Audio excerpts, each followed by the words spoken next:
here. Some people who follow you are here. So to everyone who might not know, my name's Ari Melber. I'm a journalist.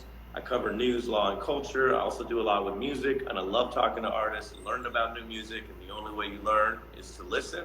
And we are joined by Rumer. You're young. When we were looking into this, I think 20 something from ATL. You're out in West Coast. I'm old enough to drink. Respect. And so first off, I mean, I got questions for you, but how are you doing, and how are you feeling about the reopening, and you getting out and about? I'm great. I'm amazing. High spirits. I'm in the studio right now working on the album and whatnot. So yeah, but I'm excited for things to open up. Right when I kind of dropped my first record, 2 weeks later, the world closed. So I didn't get to tour or do none of that. So like, I'm pretty excited to see what's really out there. You know. Hell yeah, that's dope. Yeah. It was directly from your music studio. Yeah. I'm not gonna say where I'm at, but don't say where you're. I'm in LA. I'm in LA at a studio right now. Yeah. That's great. So obviously, people watching right now might be like, okay, Ari's talking to some guy in a mask, and why don't we explore that real quick? All I was thinking is like, you know, did COVID steal your thunder? Because now everybody was wearing masks. But tell me about performing in a mask. I aspire to inspire. Yeah, performing in a mask. It's been cool. My first show was at I'm not sure if I'm supposed to say it, but Soho House. So yeah, that was pretty cool. It was just something live, kind of like a coffee shop type of vibe and whatnot. So that was cool. The breathing was good because like I've been trying to get my cardio down. You know what I'm saying? Like everything functional. But yeah, it's cool. It's cool. It's definitely an individual. So yeah, what's it? It'll be like, so right now, like somebody pulls up on this, they're gonna immediately feel some way. You know that they're not just gonna think, oh, all right, we're having a conversation. They're gonna feel a way. So what's it mean to you as an artist? It's just preconceived notions. You know, at the end of the day, some people would say it's a huge juxtaposition just because of like a lot of my records and stuff.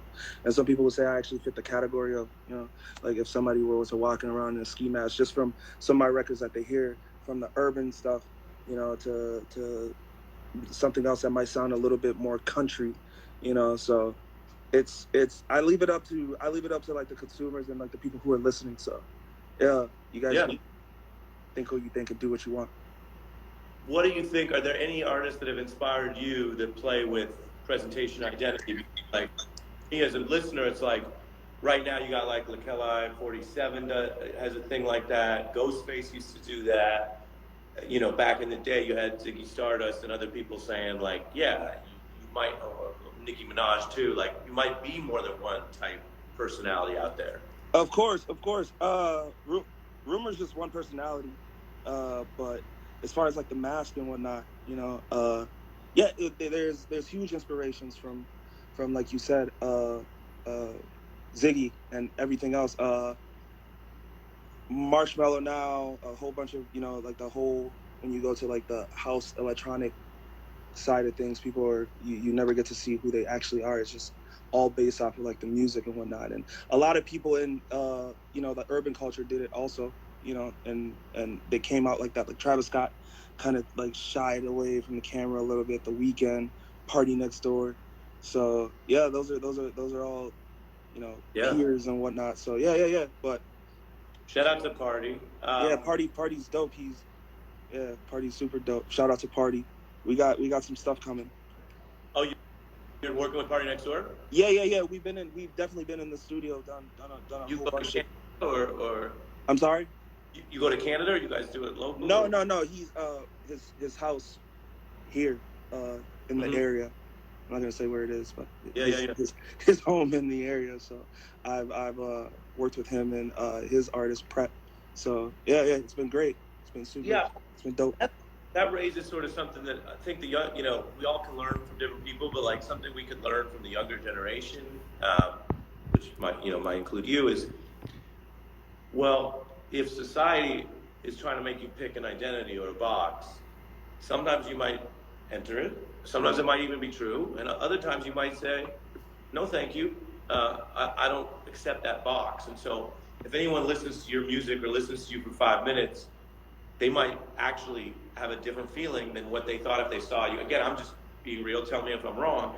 But if they saw you across the street, just in the mass, they might have a different feeling. And so already right away, you're like, I'd probably just wave if I was across the street. Yeah. You know, like I said before, preconceived notions, and people are going to think what they want to think.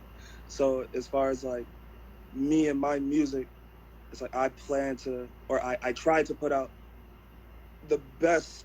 I try to put the best foot forward as far as like my music, where it penetrates and it goes to different walks of life. Not only in the urban community. I've said this before, and I'll say this again. My whole reasoning behind my sound is that's my way to connect this to this. So that's my way to connect the kid growing up in the 16 block radius in an urban community to compared to another kid who's growing up in more of a suburban, no matter what their skin color is. But when they come to my show, even if they rub elbows a little bit or say hi, that's them crossing paths a little bit and growing just a little bit from each other. So, yeah. Drug dealing is a lost art. Yes. What does that mean? Drug dealing is a lost art is basically talking about culture. It's basically talking about society. Not only just culture, but society. It's talking about how we look at things as such like a different norm now. When people really think it's just talking about, drug dealing and that. But no, it's looking at social media, how it first came out before and people didn't really know how to perceive it. And now it's just business, before it was just like speaking to your friend or, getting high school, like your high school people that you graduated with, or at first it was college, correct? Then it went down to high schoolers, then it went down to whoever else. And now look at it, it's like business. It's a huge business platform. You and I are speaking on it right now. So drug dealing is a lost art. It's a very artsy, way to, obviously drug dealing is a very, it's a very risque thing to really put forward, but that's going to get your attention, and then that's going to have you open up and say, drug dealing is a lost art, but I'm really speaking about society. I'm not just speaking about, other things. You ever listen to the Lost Boys? They were like decades ago. No, I have not, but I will tune in for sure. Tune in or not, you're busy, you're in the studio making your own music, but they had a cut that was legal drug money. And nice. I don't know how it connects exactly with what you're doing, although I've obviously listened to your music, but they were saying, and they had music gets me high, and they were saying music is the ultimate high, it's the natural high, but they were wording it that way, and they were a bunch of young black artists, and people look at that, they immediately think they know what they're saying. They were actually saying music is the best drug, music is the legal drug, but you'd have to listen to like understand that. So it's just what you said just reminded me of that a little bit. Yes. Respect. Thank you. So in terms of who you're working with, have you also done anything with Vic Mensa? Yeah. Vic. I just lost your audio. Can you all hear him?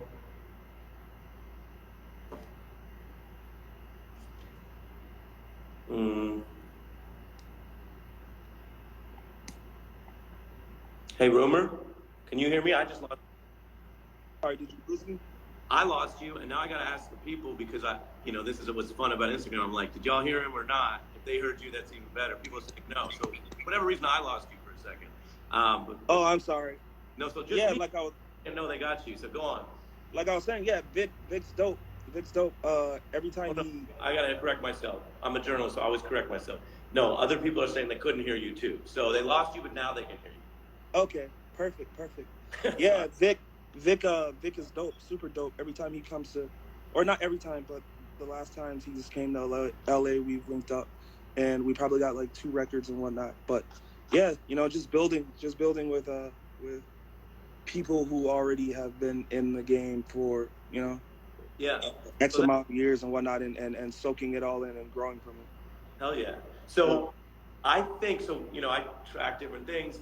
Before I had heard your music, I think we may have met briefly in front of where Vic was at in LA last summer. If you ever pulled up when he was basically in a house that was like a studio, and I was. Were you with somebody else? Yeah. Was I wearing the mask? Yes. So did I meet you? Did I shake your hand? Well, I didn't know your work then, so okay. My experience, you know, just being real, was I was there in front of where he was using a house for the studio, like they were. Okay. House. I remember you were with another guy. Yeah. Hey, yeah, you guys. Or were you Dolo? Were you by yourself, or were you with someone else? Guy there in the front porch, basically. Yeah. But so I very briefly just said hi on your way in, but I hadn't heard your music, and then when we were about to have this convo today and listen to your music, whatever, I was like, wait a minute, it was like very brief, but it's just funny how life is. Look at that, full circle. Who do you like working with? Can you tell us? Because you got some of your own followers in here who might be on this album that you're recording right now. Yeah, I love working with everybody right now. Like everybody that I've been in the studio with, that I've shown, like via social media. I love it. Everybody that I can grow from. So like if I have like one session, like if I like somebody, I'm gonna want to go back, obviously. But there's everybody that I choose to cross paths with, get on the same frequency with. You know, it's always like a growing. It's a growing thing. So if I can grow from them, or even if they can grow from me, vice versa, you know, and we can build, it's always a plus. Like I love it. Yeah. That's, what I'm also gonna do, because when I do TV interviews that are a certain way, here the internet does give us a little more interaction. So I'm reminding everyone watching, you can put questions in. The way IG lets you put questions, you also comment. Here's one. AING King, simply put, you're looking forward to the tour. Yeah, I'm really looking forward to the tour. This is like my first time, on tour. So I'm looking forward to meeting everybody in every state. So yeah, I'm excited to go see the United States. I'm excited to go to Canada. I'm going to Canada. So it's technically an international tour, but not really.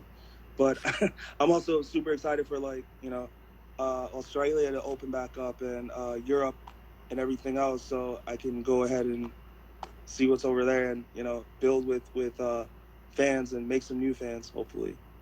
So have you done live? You say it's basically your first real tour. You've done other like local live stuff, or what have you done to practice basically? No, yeah. So I did. Like I said, Soho House. So that was pretty cool. But yeah, looking forward to the festivals, from Lollapalooza to Governor's Ball to High Festival. Also, I've been practicing. I've been rehearsing. So cardio and rehearsing. So trying to get it right for everybody. So I'm not just sluggish on stage and doing nothing. I'm sorry? Governor's Ball in New York? Governor's Ball in New York, yes, I'm doing Governor's Ball. Very excited for it. Hell, I've been to that before, as many New Yorkers have, because they do really a good job. Festivals can be, you're an artist, I'm just a listener, but as a listener, festivals can be hit and miss if you care about the music. But my experience there has been great, like the way they do it at the smaller stages where you can really be, like I saw Pusha T at a stage for like, guessing 3,000-4,000. And it was so tight that way because anyone who wanted to be close was right up there. It was intimate. Wow. And he was he was on. Like it was not, he was like, this is the right style stage, whatever. And then Travis Scott was over there with whatever, the huge crowd, whatever. But I'll definitely be at Governor's Ball this year, so I'll come see you live. For sure. You got backstage passes, let me know. There it is, I love that. Here's a question, just people wondering, have you worked with Coda or DaBaby? Who's Coda? Coda, the friend from Brooklyn. Oh no, I haven't yet. This is my first time hearing about him, but I'll definitely go and check out his music. And DaBaby's amazing. He's dope. He's doing his thing right now. He's definitely winning. So looking forward to crossing paths with him also. That'll be a blessing. He's big. Coda, yeah. If you haven't, Coda's funny. He's it's always hard to put words on music, but he's very melodic and low key, so it's not like bars. It's more like that's you're hanging outside, you put it on, like it's very chill. But he's put out now a couple projects, and he had a new one a couple months ago, and I feel like he's on the come up. He just did something with Marlon Craft as well. Nice. So next thing I'm gonna do, Loomer, is so I read some of the questions. Just give me a second because I'm looking at some of these comments for you. There's like No a problem. ton. So you get the easy